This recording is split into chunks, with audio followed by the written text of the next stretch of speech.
name is Kit Sluter, and I graduated in 1993 from the nursing school. My name is Nate Huggins. I'm a 1996 graduate School of Nursing. Charlotte Memorial Hospital and Medical Center School of Nursing. It was a mouthful, which is why we called it CMHA School of Nursing. My name is Kimberly Yarborough, and I graduated from Charlotte Memorial Hospital School of Medical Technology in 1983.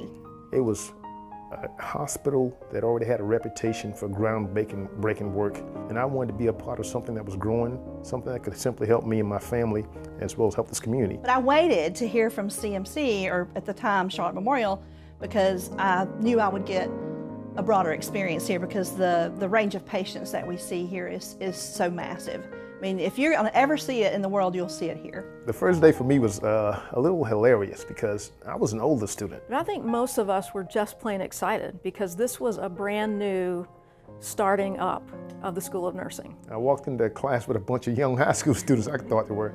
Probably the parking deck was a little scary. The Scott deck, that is now the oldest deck here, was being built at the time. It was still a mystery kind of how to get into the deck and then go around and round and round and get up there and then find your way to the right entrance to the hospital and then find your way to the laboratory, which is where the school was housed at that time. It was exciting and nerve-wracking, and a wonderful adventure was starting. Not a favorite instructor because they all were challenging, and I needed that. The instructor who had the greatest impact on me, bar none, was Claire Corbin. And my instructor stayed on me, and they pushed me, and they allowed me to come to their office and simply bounce things against them. Not only pushed the student to do well, they cared about them, and they set the bar high. Claire Corbin, to me, exemplifies everything a nurse should be. She is kind and compassionate, very intelligent, had incredible critical thinking skills. She was very good with people. She was also someone who had great expectations for us. My first uniform was all white. I remember this one outfit I had that almost looked like a Star Trek outfit. It was a dress, and I wore white hose. So after graduation, it was an exciting time, and we had been through a lot. As most people know, if they've been through nursing school or something like that, it's very intense. We went to someone's house, out in the country. We had a big bonfire, and we actually burned our uniforms.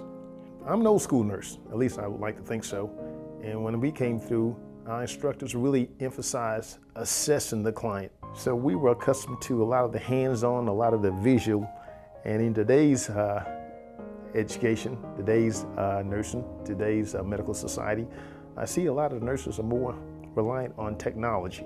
One of the changes that I think has been most profound to me is the change in cancer care. The research and the targeted therapies that have come through the years, the advancement even in antiemetics. So in other words, people that used to just, because they were getting chemotherapy, they would be sick all the time. And sometimes if they would come up on the unit, even when they weren't going to get chemotherapy, they would throw up just because they were there. So it was a very powerful thing, and now we have a lot of ways to help that. And I think, the ability to care for people through that, no matter what their problem is, that never changes. Do you feel you make a difference? Oh, absolutely. Having come through the school, again, I gained a great education. I gained a great respect, if you will, for the science of medicine. But more importantly, I learned something about the whole human concept, not just treating the individual, but looking at them from the viewpoint of mind, body, and spirit. I feel like, I'm leaving a heritage. If nothing else in my life, then I have these students who are prepared to go out and help other patients and get the same satisfaction I have. I think I've made a difference. I hope I've made a difference. But I think when we're just doing what we do and being who we are, those impacts happen. Even if we're not aware of it. I have had, patients say thank you and I'm glad you were here today and things like that, but I've also been touched by patients, and that's something you just don't get in every job. Congratulations, 25 years. Congratulations to all of the classes of Carolina's College of Health Sciences. From nursing to all the other disciplines, This is a great event that we're celebrating all these years of learning and growing, and then so that we can give back. And personally, I'm just glad they put my age on here. Thank you.